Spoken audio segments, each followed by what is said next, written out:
اعوذ باللہ من الشیطان الرجیم، بسم اللہ الرحمن الرحیم۔ آج میں نے بنائی ہیں پوڑیاں جو آپ کے ساتھ شیئر کروں گی، ساتھ میں حسد کے بارے میں آیت ہے اس کا بھی ذکر ہوگا۔ تو پوڑیاں میں نے بن لیا ہے آٹا 1 پیالی اور 1 پیالی ہی آلو کا ملیدہ لیا ہے۔ تو ان سب کو آلو تھوڑے زیادہ بھی ہو جائیں تو زیادہ ٹیسٹی بنیں گی۔ صرف نمک اور کالی مرچ ڈالی ہے اور 1 انڈا ڈالا ہے اور ان کو اچھے طریقے سے میں نے مسل کے میدے کی صورت میں یعنی کہ ڈو کی صورت میں نے اس کو بنا لیا ہے۔ جس طرح سموسوں والا ڈو بناتے ہیں اسی طرح کی ڈو ہونی چاہیے، بلکہ اسے تھوڑی سخت ہو جائے تو زیادہ اچھی ہے۔ زیادہ نہیں بنا کے رکھنا کیونکہ یہ فریج میں رکھنے سے خراب ہو جاتا ہے۔ تو آپ دیکھیے طریقہ اور بنائیے۔ آپ جو ہے وہ بھی نارمل رکھنی چاہیے تاکہ وہ جل نہ جائیں۔ تو ہم بڑھتے ہیں آیت نمبر 194 کی طرف۔ اس میں کچھ حسد کے بارے میں ذکر کیا گیا ہے۔ بیان کیا جا رہا ہے کہ اسلام کی حقانیت جاننے کے بعد یہود کا کفر و ارتداد کی تمنا کرنا اور یہ چاہنا کہ مسلمان ایمان سے محروم ہو جائیں وہ حسد تھا۔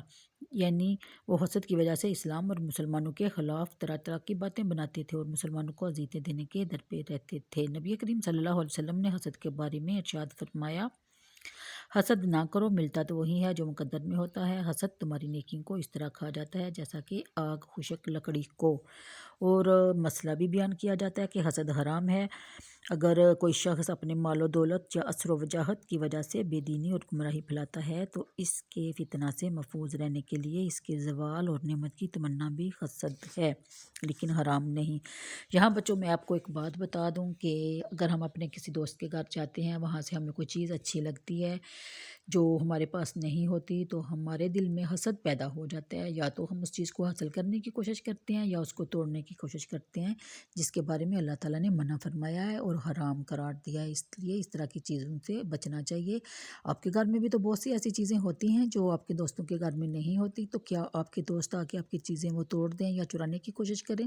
تو یہ غلط بات ہے، اس لیے اس سے بچنا چاہیے۔ 195 میں بتایا جا رہا ہے کہ مومنین کو یہود سے درگزر کرنا چاہیے، یعنی بچنے کا حکم دیا گیا ہے اور انہیں اپنی اصلاح اور نفس کی طرف متوجہ فرمایا گیا ہے۔ 196 میں ذکر ہے کہ یہود کہتے ہیں کہ جنت میں صرف وہی داخل ہوں گے اور نصرانی کہتے ہیں کہ صرف نصرانی ہی داخل ہوں گے۔ یہ مسلمانوں کو دین سے متنفر کرنے کے لیے کہتے ہیں۔ وہ چاہتے ہیں کہ مسلمان کے دین میں کچھ تردد کر کے ان کو ان کے دین سے متنفر کر کے ان کو اسلام سے پھیرا جائے، جنت سے مایوس کر کے۔ تو اسلام سے پھیرنے کی کوشش میں وہ لگے رہتے ہیں اور اللہ رب العزت نے ان کے خیال کو آیت کے ذریعے باطل فرمایا ہے۔ آیت جب آگے آئے گی تو تفصیل سے بات ہو جائے گی۔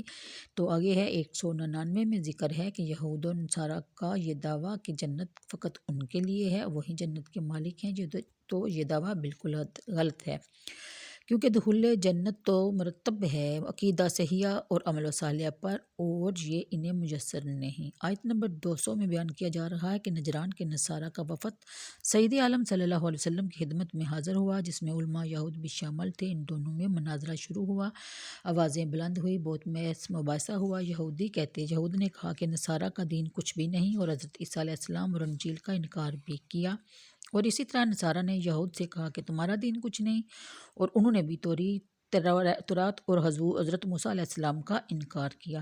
اس باب میں یہ آیت نازل ہوئی اور بتایا گیا کہ 201 میں کہ باوجود علم کے انہوں نے جاہلانہ گفتگو کی، حالانکہ انجیل جس کو نصارہ مانتے ہیں وہ اس میں توریت اور حضرت موسیٰ علیہ السلام کی نبوت کی تصدیق ہے، اور اسی طرح توریت جس کو یہودی مانتے ہیں اس میں حضرت عیسیٰ علیہ السلام کی نبوت اور ان کے تمام احکام کی تصدیق ہے جو آپ کو اللہ تعالیٰ کی طرف سے عطا ہوئے۔